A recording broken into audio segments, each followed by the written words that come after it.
Hi friends, మీకు స్వాగతం మా యూట్యూబ్ ఛానల్కి. ఇది మీ సినిమా ప్రియుల కోసం తయారు చేసిన ఒక స్పెషల్ ప్లాట్ఫామ్. ఇక్కడ మనం సినిమాల గురించి, వాటి కథల గురించి, వాటి వెనుక ఉన్న ఆసక్తికరమైన విషయాల గురించి మాట్లాడుకుంటాం. నీవు సినిమా లవర్ అయితే ఈ ఛానల్ నీకు ఖచ్చితంగా నచ్చుతుంది.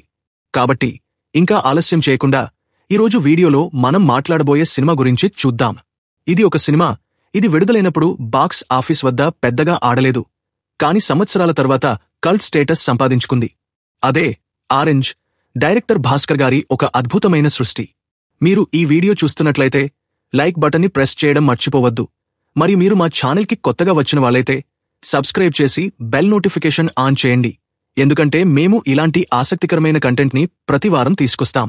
సరే, ఇప్పుడు విషయానికి వద్దాం. ఆరెంజ్ సినిమా 2010లో విడుదలైంది. దర్శకుడు భాస్కర్ గారు ఈ సినిమాని ఒక యూనిక్ లవ్ స్టోరీగా తీర్చిదిద్దారు. ఈ సినిమా రామ్చరణ్, జెనీలియా డిసోజా, షాజన్ పడన్సిలను ప్రధాన పాత్రల్లో చూపించింది. ఈ సినిమా ఒక మోడరన్ లవ్ స్టోరీ. ఇది ప్రేమ అనే భావనను ఒక కొత్త కోణంలో చూపించింది. ఈ సినిమా విడుదలైనప్పుడు కమర్షియల్గా పెద్ద విజయం సాధించలేదు, కాని సంవత్సరాల తర్వాత, ముఖ్యంగా యూత్లో దీనికి ఒక భారీ ఫ్యాన్బేస్ ఏర్పడింది. ఈ సినిమా ఎందుకు అంత స్పెషల్గా మారింది, దాని గురించి ఈ వీడియోలో మనం డీటెయిల్గా మాట్లాడుకుందాం. ఆరెంజ్ కథ రామ్ అనే యువకుడి చుట్టూ తిరుగుతుంది. రామ్ ఒక ఫ్రీ స్పిరిటెడ్ వ్యక్తి. అతనికి ప్రేమ అనేది ఒక తాత్కాలిక భావన అని నమ్మకం. అతను ప్రేమలో శాశ్వతత్వం లేదని, అది కొంత సమయం తర్వాత మసకబారిపోతుందని భావిస్తాడు. ఈ ఆలోచనలతో ఉన్న రామ్ జాన్వీని కలుస్తాడు. జాన్వీ మాత్రం ప్రేమలో శాశ్వతత్వం ఉందని నమ్ముతుంది. వీళ్ళిద్దరి మధ్య ఏర్పడే రిలేషన్షిప్, వాళ్ల భిన్నమైన ఆలోచనలు మరియు ఆ ఆలోచనల వల్ల వచ్చే సంఘర్షణలు ఈ సినిమా కథలో ప్రధాన భాగం. ఈ సినిమా కథ ఒక సాధారణ లవ్ స్టోరీ కాదు. ఇది ప్రేమ గురించి, దాని స్వభావం గురించి, మరియు ఆధునిక సమాజంలో ప్రేమ ఎలా ఉంటుందనే దాని గురించి ఒక లోతైన చర్చను లేవనెత్తుతుంది. రామ్ పాత్ర ఒక యూనిక్ క్యారెక్టర్, ఎందుకంటే అతను సాంప్రదాయ హీరోలా కాకుండా తన స్వంత ఆలోచనలతో, తన స్వంత సిద్ధాంతాలతో ఉంటాడు. ఈ సినిమా కథలో రామ్చరణ్ పాత్ర చాలా సహజంగా, రియలిస్టిక్గా ఉంటుంది. ఇది యూత్కి బాగా కనెక్ట్ అయింది. భాస్కర్ గారు ఈ సినిమాతో ఒక కొత్త రకమైన లవ్ స్టోరీని తెలుగు సినిమా ప్రేక్షకులకు అందించారు. ఆయనకు ముందు బొమ్మరిల్లు వంటి సినిమాతో సక్సెస్ఫుల్ డైరెక్టర్గా పేరు తెచ్చుకున్నారు. ఆరెంజ్ సినిమాతో ఆయన మరోసారి తన క్రియేటివిటీని చూపించారు. ఈ సినిమా కథను ఆస్ట్రేలియాలో సెట్ చేయడం, దానికి ఒక గ్లోబల్ ఫీల్ ఇవ్వడం మరియు పాత్రలను చాలా మోడర్న్గా చూపించడం ఆయన విజన్కు నిదర్శనం. ఈ సినిమాలో డైలాగ్స్ చాలా ఫ్రెష్గా, రియలిస్టిక్గా ఉంటాయి. ముఖ్యంగా రామ్ పాత్ర చెప్పే డైలాగ్స్ యూత్కి బాగా కనెక్ట్ అయ్యాయి. ఉదాహరణకు, ప్రేమ అనేది ఒక రసాయనిక ప్రక్రియ, అది ఎప్పుడూ ఒకప్పుడు ముగిసిపోతుంది అనే డైలాగ్ ఈ సినిమాకు ఒక ఐకానిక్ లైన్గా మారింది. ఈ రకమైన డైలాగ్స్, ఆలోచనలు యూత్లో ఈ సినిమాకు ఒక కల్ట్ ఫాలోయింగ్ని తెచ్చిపెట్టాయి. ఆరెంజ్ సినిమా హైలైట్స్ గురించి మాట్లాడుకుంటే ముందుగా చెప్పుకోవాల్సింది రామ్చరణ్ నటన. రామ్ పాత్రలో అతను చాలా సహజంగా కనిపించాడు. అతని క్యాజువల్ లుక్, డైలాగ్ డెలివరీ మరియు బాడీ లాంగ్వేజ్ ఈ పాత్రను చాలా రియలిస్టిక్గా మార్చాయి. జెనీలియా కూడా జాన్వీ పాత్రలో చాలా బాగా నటించింది. ఆమె పాత్రకు ఒక ఎమోషనల్ డెప్త్ ఉంది, అది సినిమాకు ఒక బ్యాలెన్స్ తెచ్చింది. మరో ముఖ్యమైన హైలైట్ ఈ సినిమా మ్యూజిక్. హారిస్ జయరాజ్ గారు అందించిన సంగీతం ఈ సినిమాకు ఒక పెద్ద ఆస్తి. నేను నువ్వంటూ, ఓలా ఉలాలా, రూబా రూబా వంటి పాటలు ఈ రోజు కూడా యూత్లో బాగా పాపులర్. ఈ పాటలు సినిమాకు ఒక ఎమోషనల్ టచ్ ఇచ్చాయి మరియు ఈ సినిమా సౌండ్ ట్రాక్ యూత్లో ఒక ఐకానిక్ ఆల్బంగా మారింది. సినిమాటోగ్రఫీ కూడా ఈ సినిమాకు ఒక పెద్ద ప్లస్ పాయింట్.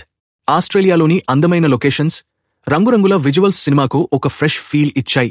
ఈ సినిమా విజువల్స్ చాలా మోడర్న్గా, స్టైలిష్గా ఉంటాయి. ఇది యూత్కి బాగా నచ్చింది. ఆరెంజ్ సినిమా విడుదలైనప్పుడు కమర్షియల్గా విజయం సాధించకపోయినా సంవత్సరాల తర్వాత దీనికి ఒక భారీ ఫ్యాన్బేస్ ఏర్పడింది. దీనికి కొన్ని కారణాలు ఉన్నాయి. ముందుగా, ఈ సినిమా ప్రేమ గురించి ఒక కొత్త దృక్కోణాన్ని చూపించింది. సాధారణ తెలుగు సినిమాల్లో ప్రేమ అనేది శాశ్వతమైనదిగా, ఆదర్శవంతమైనదిగా చూపిస్తారు. కానీ ఆరెంజ్ సినిమా ప్రేమను ఒక రియలిస్టిక్ లెన్స్ ద్వారా చూపించింది.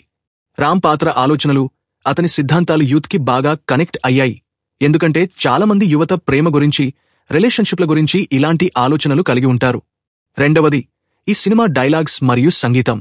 ఈ రెండు యూత్లో ఈ సినిమాకు ఒక ఐకానిక్ స్టేటస్ తెచ్చాయి. సోషల్ మీడియా ఎరాలో ఆరెంజ్ సినిమా డైలాగ్స్, సీన్స్ మరియు పాటలు మీమ్స్గా, రీల్స్గా బాగా వైరల్ అయ్యాయి. ఈ సినిమా సీన్స్ యూత్కి రిలేటబుల్గా అనిపించాయి. దీనివల్ల ఈ సినిమా ఒక కల్ట్ క్లాసిక్గా మారింది. మూడవది, ఈ cinema emotional depth. Orange cinema కేవలం ఒక లవ్ స్టోరీ కాదు. ఇది ప్రేమలోని సంఘర్షణలు, ఆలోచనలు మరియు ఎమోషన్స్ గురించి చెబుతుంది. ఈ సినిమా చూసిన వాళ్లకు, ముఖ్యంగా యూత్కి, ఈ సినిమా ఒక ఎమోషనల్ జర్నీలా అనిపిస్తుంది.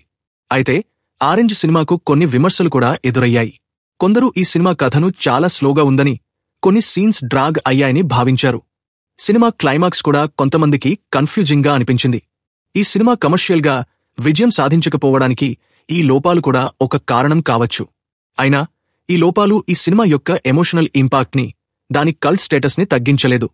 మీరు ఒక సినిమా లవర్ అయితే మరియు మోడరన్ లవ్ స్టోరీస్ని ఇష్టపడితే ఆరెంజ్ సినిమా ఖచ్చితంగా చూడాల్సిన సినిమా. ఈ సినిమా మీకు ఒక కొత్త దృక్కోణాన్ని ఇస్తుంది మరియు దాని డైలాగ్స్, సంగీతం మరియు విజువల్స్ మిమ్మల్ని ఆకర్షిస్తాయి. ఈ సినిమా యూత్కి ఎందుకు అంతగా నచ్చిందో చూస్తే మీకు అర్థమవుతుంది. సో ఫ్రెండ్స్, ఇది ఆరెంజ్ సినిమా గురించి మనం మాట్లాడుకున్న విషయాలు.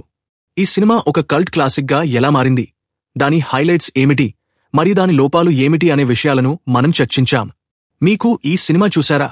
చూస్తే మీకు ఈ సినిమా గురించి ఏమనిపించింది? దాని గురించి కామెంట్స్లో తప్పకుండా చెప్పండి.